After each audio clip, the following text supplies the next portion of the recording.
Hey, Stoney here with another game of Mechabellum. Now, after seeing Cody Fly's mass Stormcaller strategy, I've been dying to try it out myself. Since Sparty offered up to be a guinea pig, let's give it a shot. At the bottom here, I am playing as a quick supply specialist with Stormcallers and Arclights, and Sparty is playing as a marksman specialist with sledgehammers and crawlers, and the MMR for both of us is around 1900. Now, Sparty decided to go with assume aggro and bought even more crawlers. And I think this is very difficult for a Stonecaller players to defend, especially in the early rounds, because this crawler just offers so much more value when it comes to distracting my Stonecaller volleys. I do have Arclights, so hopefully the timing of it is going to be great when the crawler is just coming in. I'm not a fan of the crawler being in this vertical configuration. I think when you're playing aggro like this against Stormcallers, horizontal might have been a little bit better because it allows your crawlers to dodge just a few more missiles. As you can see right now, right, the crawlers are being hit because they're in this vertical setup. And also, vertical crawlers give the Arclights a little bit more control over how it's able to pick them off. Now, for me, I decided to add 2 squads of crawlers, and they actually did quite a lot in distracting these 2 sledgehammers, which allows my Stormcallers to get that few lucky shot, and I should be able to win round 1.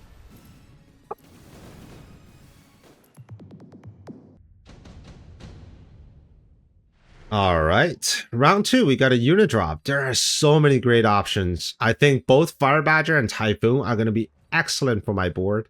But I am worried about this Wasp here.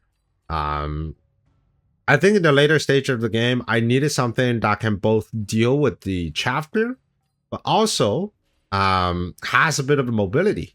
So I've decided to go with the blue Mustangs. One is just in anticipation of my opponent's Wasps. And then 2, I think with the Mustangs and also later on with range, they can keep my Stormcallers relatively safe. Now, looking back, I think Typhoon might have been just as good of an option, if not better. Typhoons don't actually die to like a single push from a sledgehammer, just like the Mustangs do. My opponent decided to take Typhoons, putting in the shallow corner, and what it allows them to do is to pull my chaff and also my Mustangs over to that corner. And once it's fully teleported in, it should be able to deal with level 2 Mustangs fairly easily. But with the first round, though, I think I can still take over this Typhoon, especially with 3 of my Stormcallers already turning over to engage with this Typhoon. When you're building a board with mass Stormcallers, one thing you just got to be very mindful of is these flanks, like these crawler flanks on the side, crawler flanks in the center.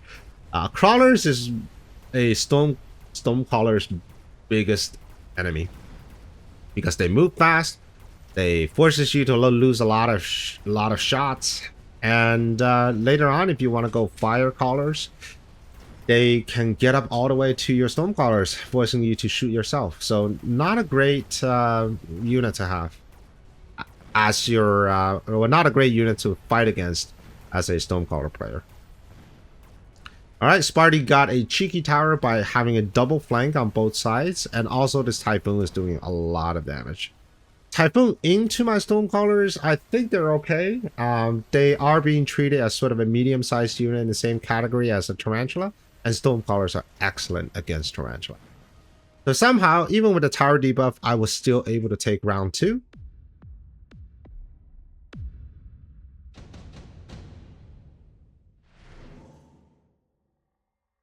Looking at a card here, I think Shield Drop probably will give me the most value. Portable Shield makes sense for Sparty. He does have Typhoon, so Portable Shield on Typhoon doubles their HP.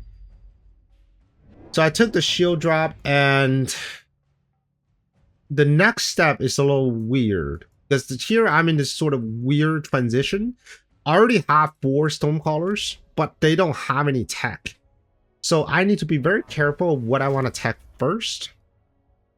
Looking at the board here, I think I'm still relatively weak in terms of chaff clear. So I've decided to add even more Arclights just to help with the chaff clear. If I've taken the Fire Badgers earlier on, the Fire Badger would be an absolute excellent card on my board.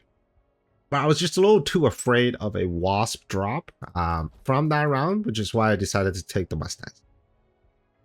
If the Fire Badger were to drop one more time, that would definitely be the unit to take. Alright, so Sparty is now exploiting my weakness on the far left, putting down Phoenix and Crawlers. Then Phoenix is able to get rid of my Arclights very quickly. And because my bottom chaff is being pulled over, I might lose both of my Arclights. So we'll have to see.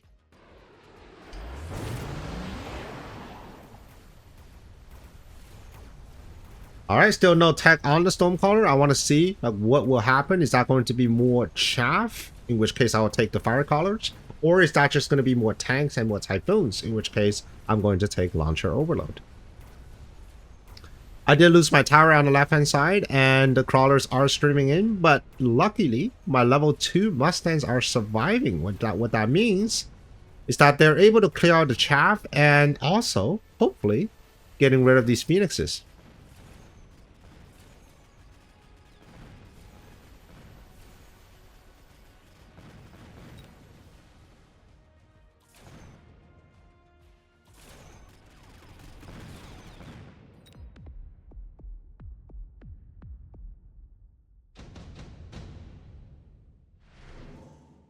Alright, round 4, Lightning Storm. Super scary, but it's also very, very expensive for round 4. I snatch up the M-Core because I already have Mustangs. Nano Repair Kit makes sense for my opponent if he's going to continue to put down Typhoons for their main chaff clear.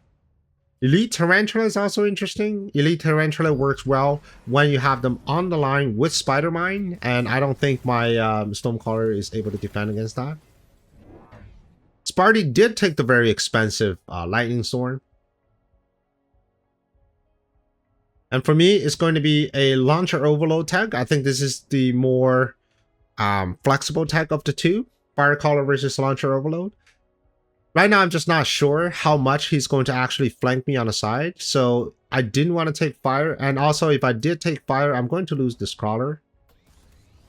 And I am winning here on the flank. So there's no reason to take fire right now. I also upgraded 2 Stormcallers, but I completely missed the Lightning Storm because at the time I was thinking that is just way too much investment for one round. And I'm not even sure that you're going to get that much value out of it. But no, Sparty decided to go with the Lightning Storm, completely destroying half of my Stormcaller force. But the real problem though is that, well, I still got a few Stormcallers, and now with Launcher Overload, can they bring down even more units?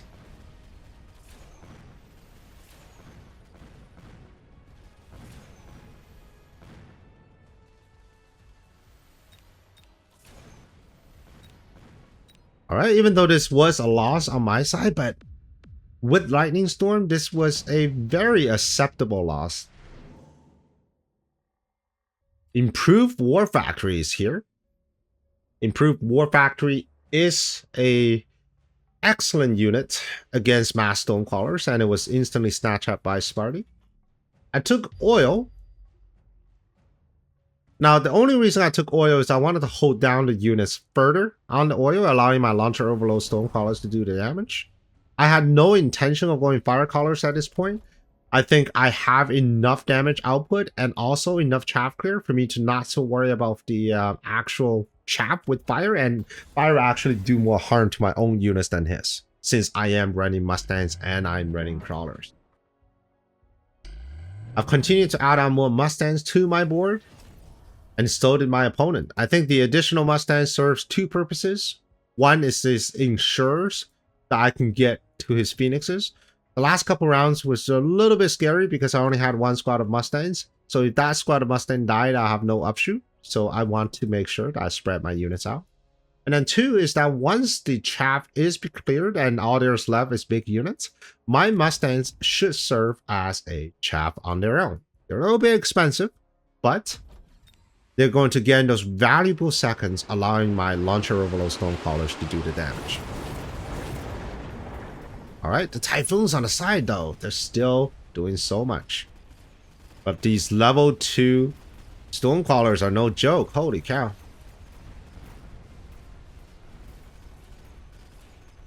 Alright, got a big fight coming in on the left-hand side. Unfortunately, I did get all of the Phoenixes. And these level 2 Mustangs are actually standing on their own. Yeah, so the oil did tremendous amount of damage. Even with this level 1 Stormcaller, I was doing 10k on this guy. 34k on this guy. It's just a huge amount of damage for every single unit that I'm walking through the oil. Quartz gets offered. I think that's the best unit of the pack. The other one probably might be Steel Balls. But I just needed something solid standing in front of my units. And then later on, I can put shields on the Quartz. And here comes the improved War Factory from Sparty.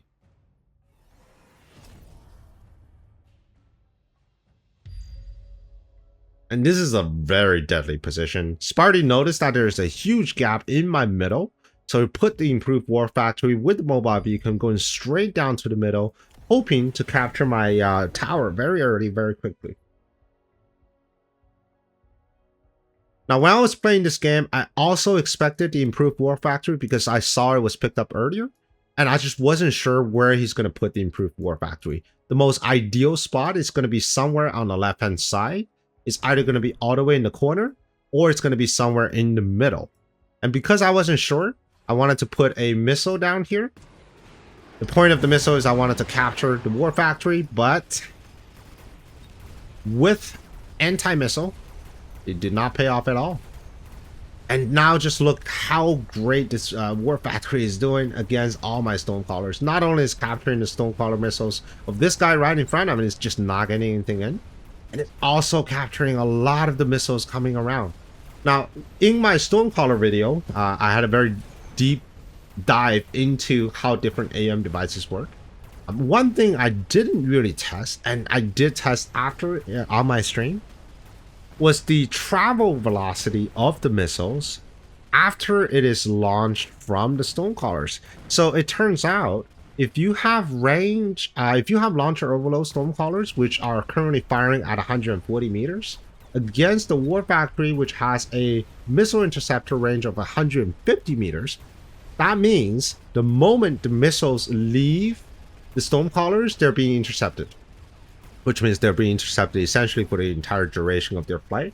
And I think there is some minor detail, minor tweaks on the travel speed and how the missile are decelerating a little bit, or after it leaves the Stormcrawler, because that allows the War Factory to now confidently capture missiles from 3 squads of Stonecrawlers, versus if your Stonecrawlers are range and the missiles are entering the War Factory's AM range as they're sort of mid-air instead of leaving the barrels of a Stonecrawler, the War Factory tend to be a little bit worse than that. And then, of course, combine that with just the positioning of the Stonecrawlers, right? Because right now they're also in vertical configuration, which means their missiles are going to be staggered instead of all being fired and arriving at the same time. Yeah, I mean, just from the last round, it looked like that War Factory did a huge amount of interception, despite the fact that it was just under constant barrage by 3 squads of launcher overload Stonecrawlers. Alright, so next round, Sparty decided to sell his War Factory, add it to the other side, expecting some sort of response, and he would be right. And the only problem is I didn't have a huge response. I had a single marksman with EM, hoping to just give it a little poke, disable the AM technology, and then allows my rest of my Stonecrawlers to just finish the job. I was expecting something like this, so I added shields on the fortress, and I added more Stonecrawlers sort of in between.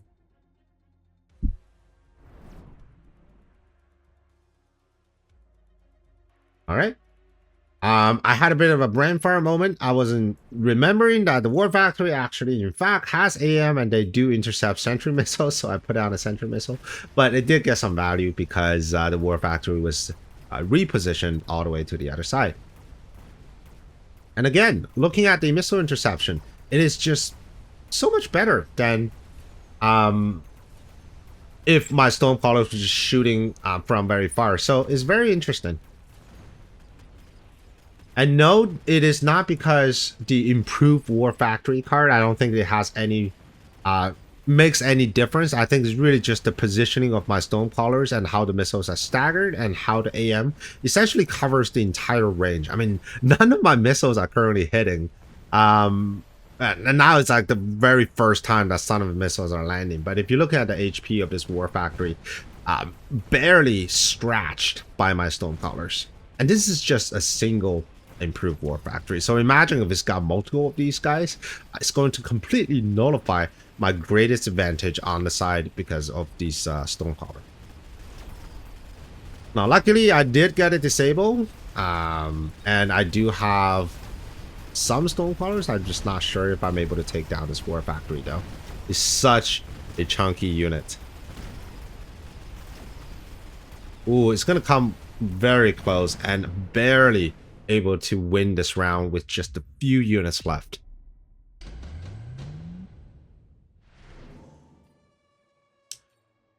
All right, we got Orbital Bombard. Great card for Sparty. For me, I think I can still use it for a bit of chaff clear on this side. So I took the Orbital and I'm putting it on the strong side.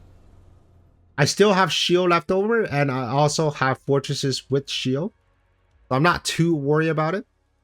Sparty took the Iron Beam, and it's going to go straight somewhere here, and that's going to kill a lot of Stonecrawlers. And now this War Factory is level 2, which means my Stonecrawlers are not going to be a sufficient counter to this particular unit, which means eventually I'll need to get something like a mounting point. All right. So no mounting point yet. It's just going to be more fort. And now the second War Factory goes down. Improved War Factory are very scary because the improved card gives the War Factory extra range of 10. So with range and also temp range, they can now shoot at 165 meters. They're actually shooting further than a mounting point with range, which means I have to take temp range to match. And with the improved War Factory and their increase of damage by 15%, they are able to take down my mounting point a little bit faster. So it's a little scary, which means mounting point is just not going to be as effective versus, let's say, a regular War Factory. But what's most significant of them all is that HP increased by 40%.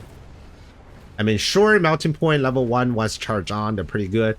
But if your War Factory can essentially two-shot your mounting point as it's being locked on, it doesn't make that much of a difference because that 40% increase in HP is going to keep them in the game for a lot longer.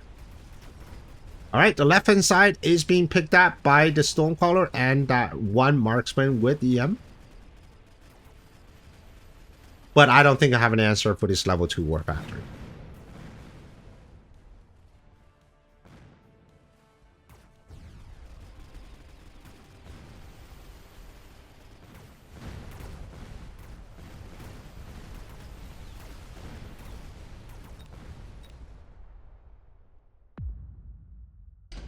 All right, after seeing 2 War Factories, that's my cue to bring on the mounting point.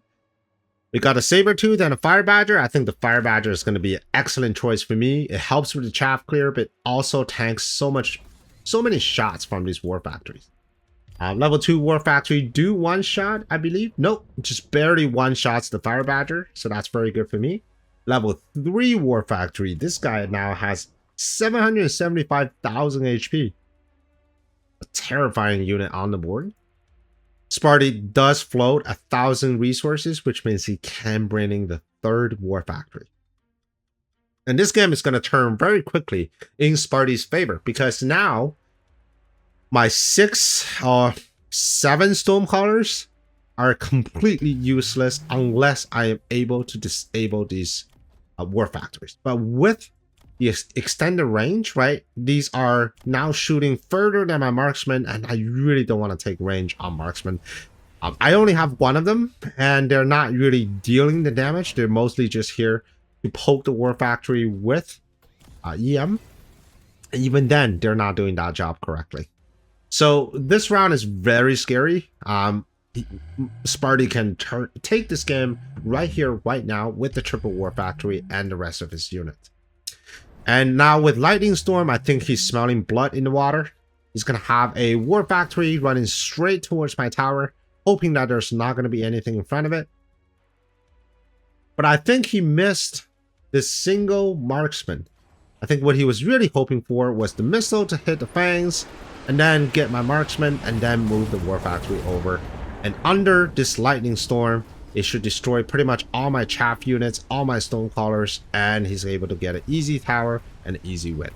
But reality is often disappointing, and that did not happen. But instead, that war factory is stuck in the middle, getting disabled and getting bombarded by my stone callers. On the left hand side, level 2 war factory I think is able to absolutely destroy every single unit, and so does this level 3 war factory. So I have no answer to both of them this round. It means I am going to need melting points.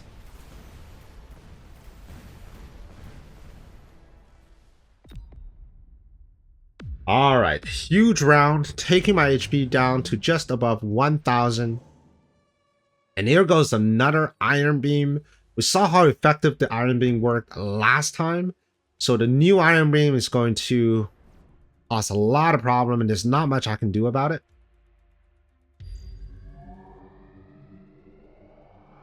Alright, I took the advanced missile because I really want to get rid of these typhoons early.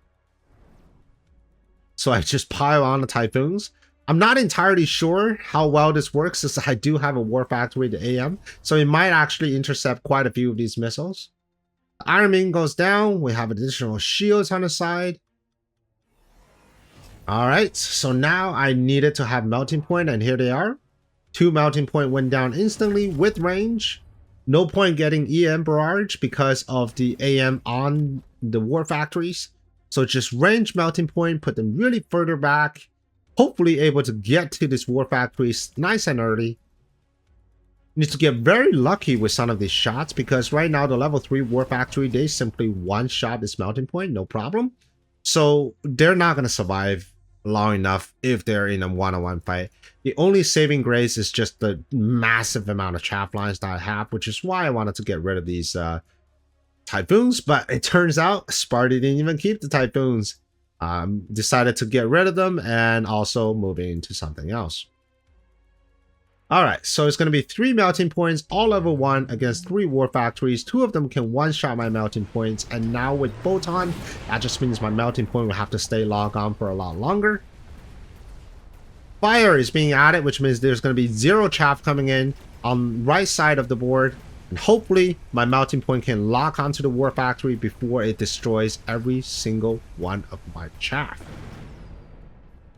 Alright, the center war factory is destroyed. Melting point is coming over.